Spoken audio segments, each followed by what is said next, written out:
Last year, when we met, it was my first speech after we unveiled the blueprint. So we had a chance, if you recall, and my son was there, was here joining me as well. And we got a chance to really talk about where we wanted to go and why, sort of the broad strokes of the blueprint. And so since that breakfast, we've spent an awful lot of time making some key points. One of them is that this is not our tax code. It belongs to you. For the first time in your life, you got to have a real say in how you're taxed. And so since last June, we've spent an awful lot of time, our committee members, myself, our tax teams, listening to the feedback that you've given us as businesses, as associations, for your clients in a very positive way. We obviously went bold for a reason, because every business that's successful, in fact, the reasons you're successful is you know what your competitors do. Well, so do we. We know what China, how they tax. We know how Europe, Canada, Mexico, through the years, and how far we've fallen behind. Now ranked 31st in the world for tax competitiveness. And so we went straight at our competitors with the lowest rates in modern history, because that's what it takes for our companies to compete and win. We redesigned the tax system so our local businesses can compete and win anywhere in the world, including here at home. We know that other countries don't tax worldwide. We still do. It's time to end that.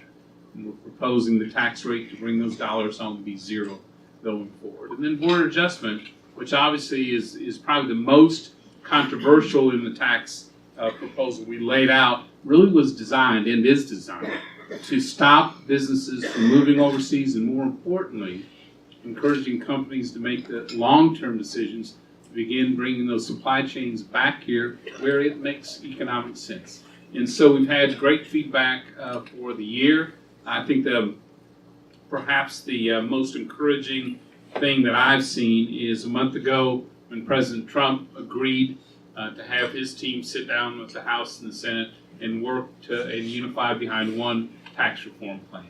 The thought of having 2 plans, 3 plans, 6 plans, which where it was headed, was not going to get us to the finish line this year. And so doing all the hard work together to work through these big, bold issues and doing it in a way that can pass and is bold at the same time. Our tax teams are meeting regularly. The principals from the House, Senate, and the White House are meeting weekly. I'm on the phone with Secretary Mnuchin several times a week at least. So we continue to do the work despite sort of all the other white noise that's going on politically. It has not distracted us 1 minute about where we need to go. We are still focused. I know people will ask, so when do we see the draft? When do we see the bill? What month do we move? I've learned to stop talking about dates. And I tell people I think the focus shouldn't be on the month. My focus is on the year, 2017. And after 30 years of waiting for bold pro-growth tax reform, achieving it in 1 year will be an achievement in itself. So we're still on that timetable going forward for 2017. Some of the key issues, I know people tend to look at which provisions are up or down that day, but I think one of the key principles for us going forward really comes from the businesses who are talking to us. So in the 2 congressional hearings, Cindy, we just had, one message came through loud and clear from businesses, which was, if we're going to do tax reform, make it bold, make it permanent, and make it now. So go bold, make it permanent so we can count on it, but do it now in 2017, because so many of our businesses are counting on us achieving this and getting it done this year. That permanence, I think, is really critical.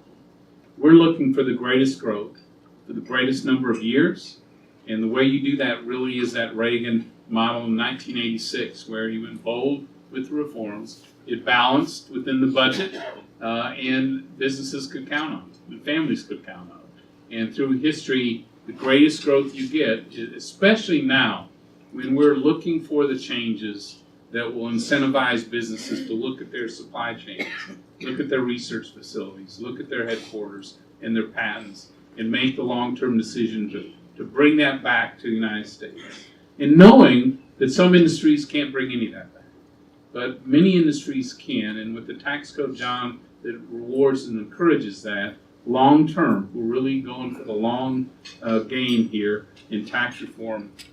We can not only restore our manufacturing tax base, I'm convinced we can bring the research and the patents and really the innovation back to the economy as the United States being one of the top 3 places in the world for that next new business, next new investment, next new breakthrough. So we've got a lot of work to do going forward. I've sort of adopted Jim because of Ripon Teddy Roosevelt's belief that nothing in this world is worth having or worth doing unless it involves effort, pain, and difficulty. Well, I'm finding that to be exactly the case. So, and and look, tax reform is one of those issues that, it will be declared dead how many times before it passes? And Shane was telling me, was it Senator Malcolm Wallop in the tax reform of '86? 8 weeks before it passed, said, if this were a horse, I would take it out back and shoot it. 8 weeks later, he's watching the president sign it. Tax reform is a process. You work through a lot of issues. There's a lot in the current code that people feel strongly about, and we made a decision to go very bold from the House standpoint because we believe that's where we need to go to compete, for you to compete and win for the long term. So Jim, with your permission, John, with your permission, can I stop and we'll take some questions? Thoughts. Thank you. Almost a third of your 6-year term as chairman. What's the most surprising thing to you that you discovered as being chairman of Ways and Means? Well, gosh, that's a good one. One, it is, I knew it was the best job in town, and it is. No surprise there. I knew we had 24 of the smartest Republicans around on the committee, and that's exactly proven to be the case as well. I've enjoyed, in